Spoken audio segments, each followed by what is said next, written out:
এনসিপির সমাবেশ থেকে বেরিয়ে যেতে বলায় ক্ষোভ করে একই বললেন এক নারী। বিস্তারিত জানতে ভিডিওটি না টেনে দেখতে থাকুন শেষ পর্যন্ত।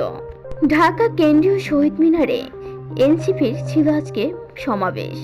সেখানেই এক নারী উপস্থিত হয়, আর সেই নারীকে দেখে সেখানে কিছু লোকজন তাকে সমাবেশ থেকে বেরিয়ে যেতে বলায়, যা শুনে রেগে যায় ওই নারী মিডিয়ার সামনে এসে বলে, তারা আমার ভাই, তারা আমার সহযোদ্ধা।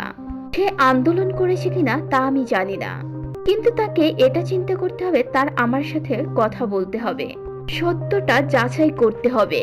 সে আমাকে ধরে বলে সে এনসিপির, আর সে আমাকে বলে আপনি এই শহীদ মিনার থেকে বেরিয়ে যান।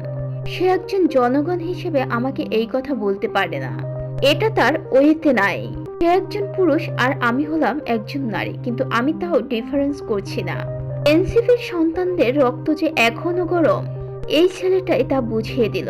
এই রক্তটাকে ঠান্ডা করতে হবে। একজন মা যখন রান্না করে আর বাবা যখন জোগাড় করে এনে দেয়, মুখে তুলতে আর মায়ের খাইয়ে দিতে অনেক কষ্ট, অনেক পরিশ্রম। বললেই একটা পার্লামেন্ট পার্টি হয় না, সেটা প্রমাণ হয় দক্ষতার কাজে।